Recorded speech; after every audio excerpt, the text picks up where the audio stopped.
When you manage procurement for multiple facilities, every order matters. But when it's for a hospital system, they matter even more. Grainger gets it and knows there's no time for managing multiple suppliers and no room for shipping delays. That's why Grainger offers millions of products in fast, dependable delivery, so you can keep your facility stocked, safe, and running smoothly. Call 1-800-GRAINGER, click Grainger.com, or just stop by. Grainger, for the ones who get it done. If you work in university maintenance, Grainger considers you an MVP because your playbook ensures your arena is always ready for tip-off. And Grainger is your trusted partner, offering the products you need all in one place, from HVAC and plumbing supplies to lighting and more, and all delivered with plenty of time left on the clock, so your team always gets the win. Call 1-800-GRAINGER, visit Grainger.com, or just stop by. Grainger, for the ones who get it done.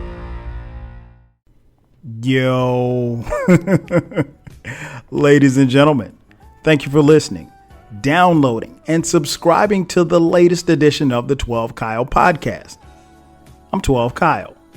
Check this out. On this podcast, we're going to talk about New Edition's Heartbreak album. This album actually turns 30 years old this year, and we're going to break it down. This album saw New Edition lose a member and gain a member. And we're also going to break down the production and talk about why this album is significant and why New Edition resonates with so many people. So sit back, relax, we'll drop the theme music, and we'll get the podcast jumping. Let's get it.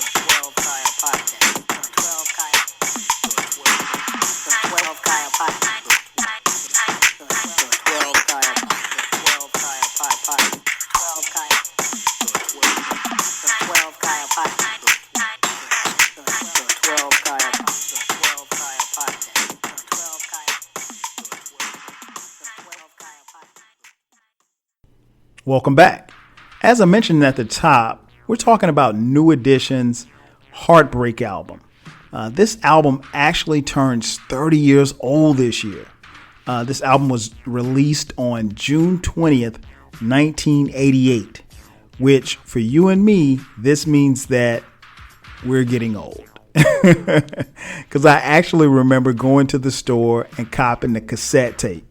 I didn't buy the CD, didn't buy a record. I actually bought the cassette tape, A-side and B-side. So it's really, really bugged out to me that this album is turning 30 years old. As I've mentioned on previous podcasts, I think 1988 is the greatest year in hip hop. R&B was no slouch as well, because this is one of the crowning moments for 1988. A crazy boatload of music and great music that came out, and I'll be talking about it on these podcasts. And this is one of them, man. New Edition's Heartbreak album. I think one of the things that obviously stands out about this album is there's no Bobby. Let me take you back. I can't remember when it was. It might have been somewhere in, late to mid, maybe probably around mid 1987. We got word that Bobby Brown was not going to be a New Edition. And, again, you have to kind of picture it from my perspective, because there was no internet. So, if there was an internet and TMZ, we would have got the full scoop as to why Bobby wasn't in New Edition. And the way that it was explained to the public was that Bobby left the group. We found out years later that that wasn't necessarily the case, but it wasn't uncommon for artists and groups to go solo. And, if you knew New Edition, you knew that, they had some talented members, and that, these guys could go solo. And Bobby was one of the guys that, you knew could and probably would go solo at some point.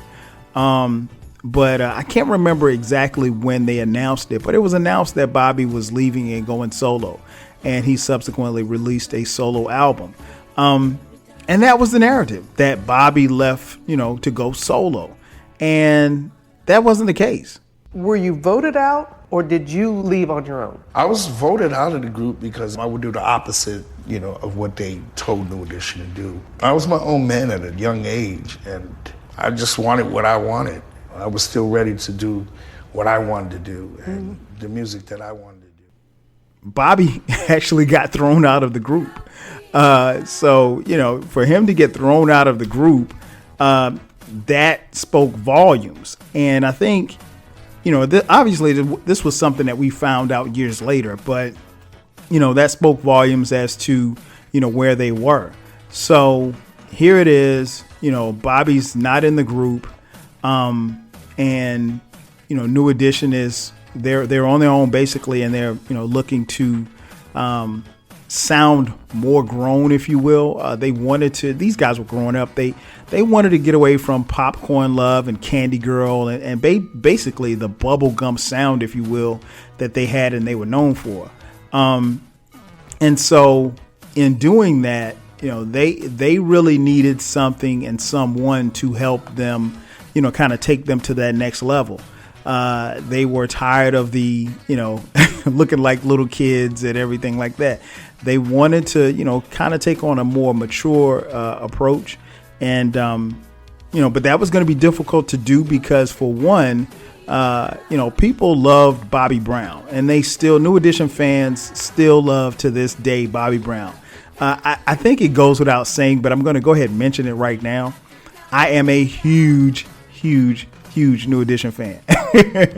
My favorite member of the group is Bobby Brown. But so I was really unsure as to what this was going to look like, what it was going to sound like, without Bobby. Particularly when I heard that they were trying to have a more mature sound. I do remember hearing that in an interview. I don't know if it was New Edition or someone from their camp said it on TV or something, or radio or something like that. That, they were going for more mature sound and more, a little bit more mature subject matter.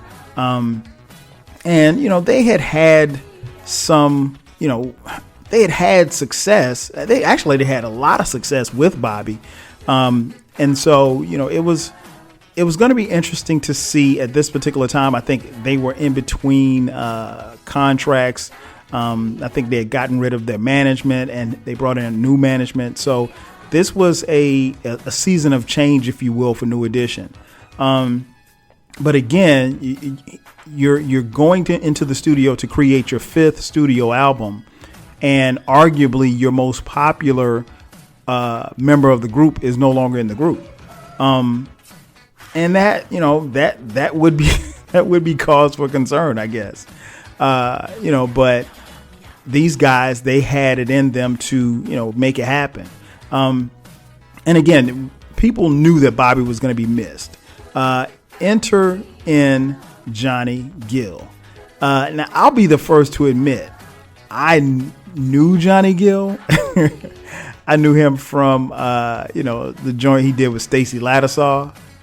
But that's about it. Like, I didn't know Johnny Gill. I mean, I knew he could sing. I knew he was singing. He was bad. But, to be honest, when I heard that Johnny Gill was in the group, I was like, what does that mean? I mean, like, because automatically as a fan, if you hear that someone else is coming into the group and someone else has left the group, then, you automatically start thinking, okay, well, are they here to replace that person? And to me, you really can't replace Bobby. Bobby is, if you're a New Edition fan, and I've been a fan from day one, Bobby's not somebody that you can replace.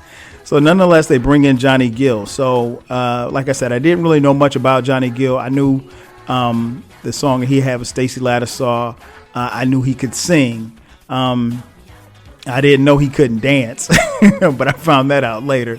But nonetheless, it was on the outside looking in. It looked kind of, as a fan, I was somewhat skeptical. But, at that particular time, New Edition had taken some time off. So, to be honest, what I do remember about that time is that we were really, really ready for some new music. And this was perfect for me because I was actually in high school at the time. So, this album dropped, I want to say, the summer before my sophomore year in high school. Yeah, I'm older. So yeah, this was dope, man. This was dope. So, enter Johnny Gill. And so here we are. Heartbreak drops. as I mentioned, June 20th, 1998. Now, before we get into the track listing and everything, let me tell you a little bit about the production. The production obviously was done by none other than the great Jimmy Jam and Terry Lewis. Now, really for New Edition to kind of get where they were trying to go, I mean, there was really nobody that was hotter than Jimmy Jam and Terry Lewis, obviously with their success with, the time, and they were producing all these other acts, and then obviously they scored and crushed it with Janet Jackson. So they weren't like these up and coming producers. They had a foot in the game as far as in the music game, and people knew that they were going to bring out the best in New Edition. And so, we didn't have, at least as far as me as a fan, I didn't have any concerns about that. I was still interested as to how it would look and how it would sound. But all of the production was done by Jimmy Jam and Terry Lewis. And this album is, if you count the introduction, this album is 12 tracks. But yeah, it was the production on this album. It has what I call a Jimmy Jam and Terry Lewis feel, because they really put a distinct sound on their music. I've heard people describe it as funky. I mean, like, this album is funky. It's R&B. It's got a really deep groove to it. I wouldn't call it New Jack Swing, but it's got even the fast tracks on here have a bounce to them. So, you're going to bump it, wherever you are, and you're going to move your feet, obviously, because it's New Edition. So yeah, it was really good to find out that, New Edition was going to be coming out with an album, and it was going to be produced by Jimmy Jam and Terry Lewis. I mean, that's a win-win situation. This album obviously took off, rocketed up the charts. I think this album went double platinum. And I mean, they had single after single after single. The videos were dope. People really took to this album, and it really, put New Edition, not that they ever fell off, but it really put them back on the map, I think, as far as where they were in the game. And people had to take notice as to what New Edition was doing. This album, again, like I said, double platinum. They had hits. They were all over the radio. The first single that they released was "If It Isn't Love," followed by "You're Not My Kind of Girl." Then "Can You Stand the Rain." Those were the first three hits, and I mean, they were smashes. And back in this time in 1988. You really were defined, based on, your record getting airplay on the radio. Radio actually mattered back then, novel concept. But yeah, this album was all over the radio. It was everywhere. And to be honest, Johnny Gill, in my opinion, fit perfectly into what they were doing. So I tell you what, let's take a quick commercial. We'll hear from New Edition and, their thoughts on Johnny Gill. And then on the other side, we'll break down the track listing and talk about why this album is significant. Sit tight. We'll be back in just a second. Since we, made the transition from a 5-member group to a 4-member group, we had always wanted to go back to 5 members, and we were just waiting for the right time to go back. And since we had to come back this time with the more mature sound, and we were making that drastic change from Boys to Men in everybody else's eyes, we had to bring a more mature sound in the group. So that's what Johnny's basic role was. But Johnny's a fun-loving person. He always has us laughing around. He's a lot like Bobby in a lot of ways. But he's his own person. We don't like to say we want to replace Bob. John's his own person, and we love Johnny for Johnny, and we love Bobby for Bobby. And just like that, we are back. Once again, it's your boy 12 Kyle, the 12 Kyle podcast, and we're talking about New Edition's Heartbreak album, 30 Years Later.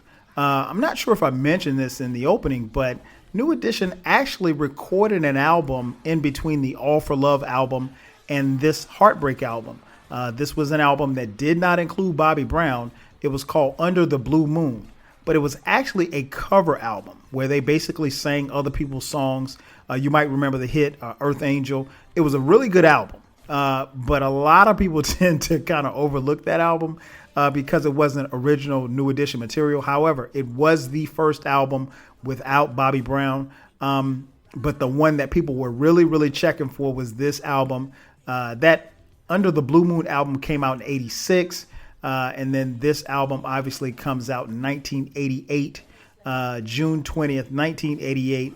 New Edition Heartbreak album featuring the newest member, Johnny Gill.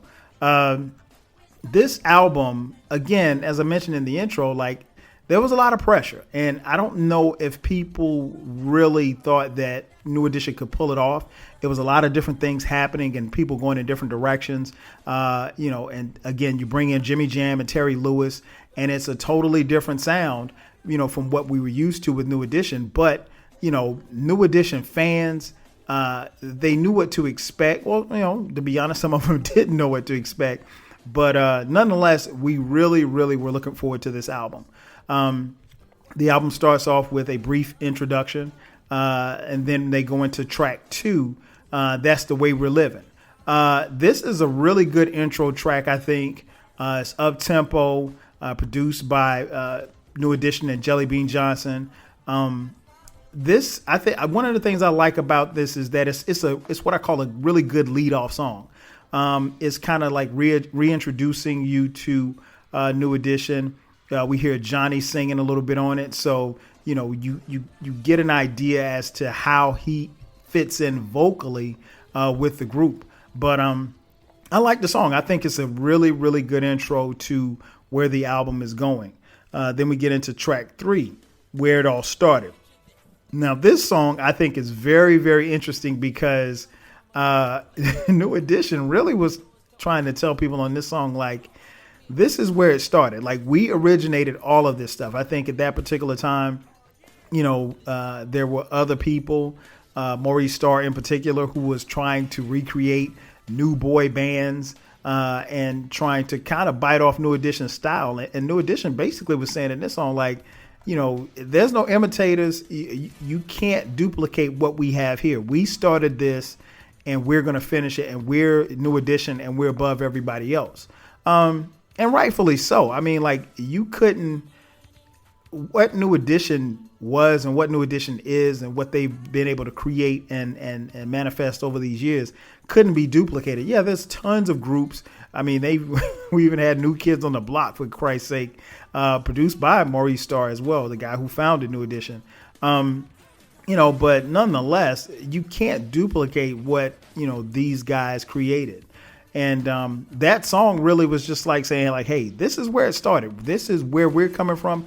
You can't make another New Edition. So I like that. And that was a little, I don't want to say edgy, because it when you listen to it now, it doesn't sound edgy at all, some 30 years later. But it does, kind of come off as like we're New Edition. And it's kind of brash and, a little bravado. And that's what you wanted. And I think what it did was it just kind of put the stamp on where New Edition was going with this album sonically.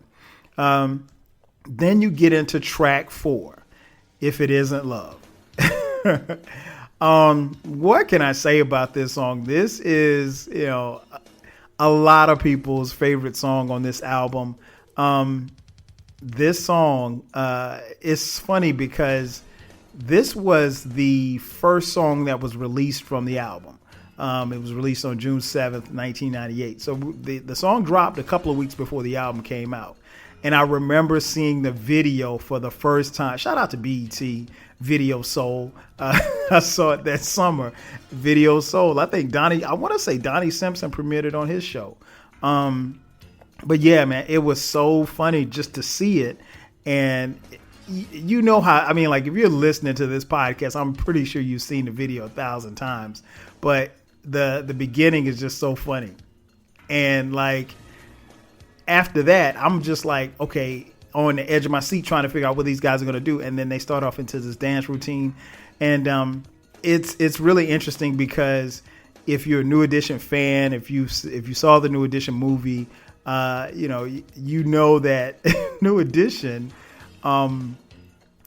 it's still the same dance moves. When this song comes on, anybody that's an NE fan still knows the dance move because the dance move haven't changed in 30 years. They're still doing the same moves. And guess what? It's still dope. So yeah, it's incredible, man. I love this song. Again, it's a New Edition staple, if you will. You ask anybody who what some of their favorite New Edition songs, almost everybody's going to name this song, at least as far as one of their favorite songs. So yeah, I love it. Love the video. This is one of the New Edition songs, I think, just on a personal note, I think just really, really, like, I never get tired of hearing it. Then you go to track 5, NE Heartbreak. NE Heartbreak was cold, man. This is a cold track, especially for the time, because it was kind of, it was real funky. It had, a little bit of that Jimmy Jam, Terry Lewis sound, if you will. But, it was crazy. And so that song comes out, and then the remix, there's nothing else to say about the remix other than don't forget the pumps. It doesn't get any better than don't forget the pumps, because you need the pumps. So this was, and what's interesting about this entire album is that there were a couple of tracks, NE Heartbreak being one, that, had a dope original song, and then the remix was dope as well. So it was just like, you were winning either way. And NE Heartbreak, man, is just so cold. And I love watching the video for this song for the remix because, I love Johnny Gill to death, man, but Johnny is really struggling trying to dance in this video. But he's gotten better over the years. And again, but people that know Johnny Gill, like, he's not known for necessarily being able to move. But I will say, since being in New Edition, his dancing has gotten better. But yeah, NE Heartbreak, another crazy, crazy classic New Edition song. It's a banger. Once again, one that you never get tired of hearing about. Then the next track 6, Crucial, which also had a remix. Crucial is the jam. Again, and Ralph really does his thing. They all do, but Ralph really stands out in this track. Another favorite, man. This song, it still goes to this day and still hard. And depending on who you ask, a cross section of people, some people like the original better, some people like the remix, but nonetheless, a dope song in and of itself. And then track 7, You're Not My Kind of Girl, which was actually I want to say that was the second song that they released. They released this track on September 6th in 1998. Excuse me, 1988. I don't know why I said 98. In 1988. You're Not My Kind of Girl. The title basically explains itself. Again, New Edition, they're really just hitting you back to back to back with these jams. And these are bangers, and these are New Edition staples. I will say this much. If you're listening to this podcast and you have not seen New Edition live, do yourself a favor. I don't care how much it costs. Go see New Edition live, because they, even to this day, some 30 years later after this album is dropped, they continuously do a dope ass show that you don't want to miss. I've seen them in concert, I want to say twice. I plan to see them again. But yeah, they're cold, man. Just a cold routine. The routines, everything is impeccable. They're always dressed to the T. Depending on if Bobby's performing, Bobby might get a little winded, but it's okay. He's Bobby, So make sure that you check them out. But You're Not My Kind of Girl, another banger. Love that track. Then you get to track 8. Now, track 8 is actually interesting for me, just on a personal note, because track 8 is called Super Lady. I remember buying the cassette tape, right? And for some reason, and I don't understand why, because I guess this would have been the start of the B-side. Shout out to the B-side. You don't have A-sides and B-sides anymore because, quite frankly, nobody buys tapes anymore. But Super Lady, for some reason On My Tape did not exist. I don't know why to this day. Like, so it wasn't until years later when I actually bought the CD that Super Lady was on. And again, before you guys accuse me, I did not have a bootleg tape. It was the legitimate tape. For some reason, Super Lady wasn't on my tape. And I don't know if it was something, maybe somebody will tell me if it was something that was re-released or something, but for whatever reason, Super Lady wasn't on the original tape that I bought. So I came to learn and love that song later on. But they slow it down a little bit here, and then you start getting into the ballads. And then you get to track 9, Can You Stand the Rain? There's really a lot that I could say about this track, but most of what I'm going to say about it, you already know. This is, in my opinion, the best song on the album. This is one of the best songs I think that New Edition has ever made. Just my personal opinion. This is a song that I never grow tired of hearing. And I think, Johnny leads off perfectly and Ralph does his thing as well. I love it. I don't know. There's so much I can say about it. I will say this much. If you have, shout out to everybody out there who had who made the little Slow Jams, Get the Draws mixtapes. If you made a Slow Jams, Get the Draws mixtape and this wasn't on your tape, then you really didn't have a tape. That's the best I could say, because every Slow Jams, Get the Draws mixtape that I ever made, whether or not it was a tape or a CD, Can You Stand the Rain is on there. I mean, like, all you want to do, fellas, is make a tape and be able to sing this to a young lady. Even if you can't sing, you can hum along. But yeah, I love this song to death, man. This is the quintessential New Edition song. And honestly, just on a personal note, I think this is one of the songs that really, kind of helped define their legacy. And, the song lives forever. It'll forever. There's never a time where I'll get tired of playing this song. And I think this was the third track that was a release from the album. And it's a certified banger, a all-time classic. If you have not heard the song, if you have not seen the video, I don't know how that is possible at this point, but if so, after you finish listening to this podcast, do yourself a favor and check it out. And then the next track that they go into is track 10, Competition. First and foremost, I think this is a great song. But this song, one line in particular stands out. Ralph sings, competing with your friends, will it ever end? I'm losing all of my patience. I need a way out. I think that was very key because obviously in 1988, people wanted New Edition to be going at and going against Bobby Brown. And I think judging just from how things kind of played out, the guys in the group really still love Bobby Brown at that particular time. While they weren't necessarily in competition with him, they were.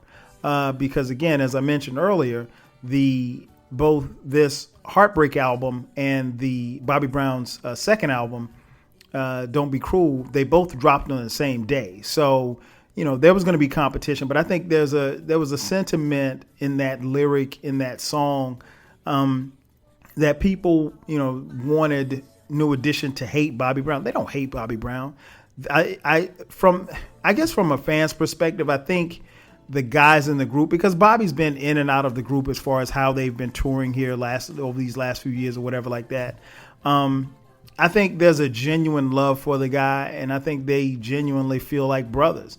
And then they also recognize that Bobby has, some shortcomings, and they don't necessarily judge him for that. They love him anyway, and how they make it work, it's really not for public consumption and for people to try to dissect and figure out how and why New Edition has worked with Bobby Brown and without Bobby Brown. But nonetheless, I think the guys in the group really, really love him, and they, and they care about him. As far as the competition aspect of it, Don't Be Cruel did much, much better than this Heartbreak album did, but this Heartbreak album was a killer, and Don't Be Cruel just went through the roof. So, they both won, but this is a dope track. And, it still resonates to this day. And then the next track that they get into is track 10. Actually, before the track starts, there's an interlude of Mike actually making a phone call home to his girlfriend. And he's calling, with enthusiasm and telling her that, hey, I'm coming home off the tour. And the song I'm Coming Home is really about them coming off tour, being away from their family and friends and loved ones, and then just celebrating coming home. This one, I love this song, man. This song got a lot of play in my tape deck, to be honest. And even once I bought the CD, man, I played it relentlessly because it's a really, really feel good song. But because of the time in 1988, there was no, cameras or anything like that could show us, or any reality shows that could show us their life away from the stage and how they were, living, and how they could interact with each other, and how they missed, the ones that they left back at home. So I thought this song was perfect, man. And it gives you a really, really good visual as to how they lived and their feelings about, coming home. And then the last track 12, was Boys to Men. Now, the only person that appears on this song is Johnny Gill. And I remember hearing Johnny Gill some years ago in an interview say that, he knew his role coming into New Edition, and he wanted an opportunity to, express himself, but he wasn't sure how many songs he was going to sing on, and so forth and so on. And when they gave him the opportunity to just sing Boys to Men, he was like, well, if this is what they're going to give me, I'm going to tear it up. And that's exactly what he did. This is classic Johnny Gill, man. If you're a fan of Johnny Gill, you know that this is how he really gets down all the time. But I love this song, man. It's a perfect closeout to the album. And that's it. It's with the introduction, it's 12 tracks. This album is an extremely easy listen. It's only almost 52 minutes. So it's perfect. If you haven't listened to this album ever, make sure that you listen to it after this podcast. Now, I will say that this album is extremely significant for a couple of reasons. One, it really helped introduce us to the grown New Edition. They weren't singing about Candy Girl or Popcorn Love or Mr. Telephone Man or anything like that. They were talking about love and relationships and just being able to stand on their own as men, and they were coming into their own. So, and even their look, if you look at the videos, they look like young men as opposed to, singing about the stuff that they were singing about, trying to look like little kids. But I think that's one of the things that made this album, as significant as it was. This album anchored, some of the albums that came out in 1988 as far as R&B. New Edition, it like I said, it really put them back on the map. Because I'll be honest, there's a lot of people that thought that when Bobby left the group, that they were gonna, tank. And because we've seen it happen before in R&B before. And so, there was a lot of speculation as to how successful this album could be. There was some speculation as to how successful they would be working with Jimmy Jam and Terry Lewis. So they put all of that aside and put that to bed very quickly as soon as you heard that album, because the album was crazy. This album, I think, is the best album in their discography. I think Can You Stand the Rain is their best song in their discography. You could make a case for some others, but I think it's I think it's the best. It's obviously my favorite, so I'm a little biased. I'll admit that. But that's another reason why this is so significant. And then obviously this album has helped, as far as the longevity.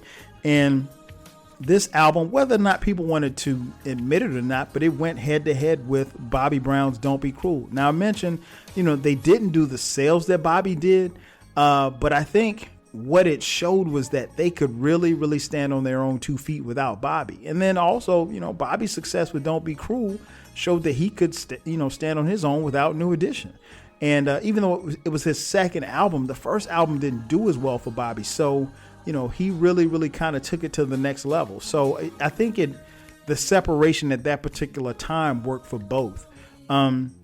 Now, as many of you know, New Edition dropped in 2017 their biopic on BET. That, I think it was like 28 million people went to BET and watched that. It was a 3-part series, 3 nights. Personally, I thought it was phenomenal. And I will give BET props when I normally don't give BET props.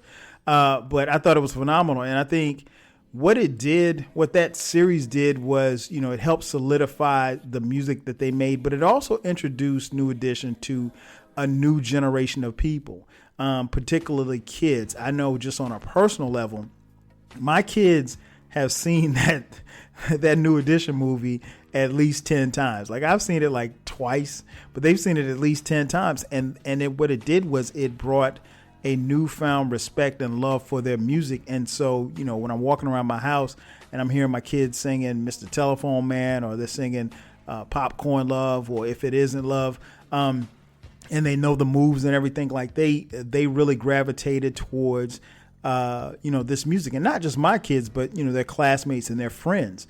So there's a generation of kids who weren't even born when this album came out in '88 who have a distinct appreciation for it, and it's because of that documentary.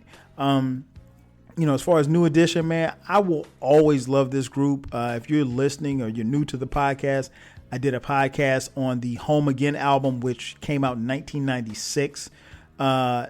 Make sure that you check that one out as well. That's the only album that they've done where all 6 members are together. I did a podcast on that one as well, so check that out. But this album is incredible, man. It is one of the staples of 1988. Why do I keep saying 98? One of the staples of 1988 is a phenomenal album. If you haven't heard it, listen to it. If you haven't heard it in a while, listen to it again, and you'll appreciate just how dope it is. That's going to do it for me. Once again, thank you for listening, downloading, listening, and subscribing to this podcast. I'm your boy 12 Kyle. I'll catch you guys next time. 5 G's. If you work in university maintenance, Grainger considers you an MVP because your playbook ensures your arena is always ready for tip-off. And Grainger is your trusted partner, offering the products you need all in one place, from HVAC and plumbing supplies to lighting and more. And all delivered with plenty of time left on the clock, so your team always gets the win. Call 1-800-GRAINGER, visit Grainger.com, or just stop by. Grainger, for the ones who get it done. If you work in university maintenance, Grainger considers you an MVP because your playbook ensures your arena is always ready for tip-off. And Grainger is your trusted partner, offering the products you need all in one place, from HVAC and plumbing supplies to lighting and more. And all delivered with plenty of time left on the clock, so your team always gets the win. Call 1-800-GRAINGER, visit Grainger.com, or just stop by. Grainger, for the ones who get it done.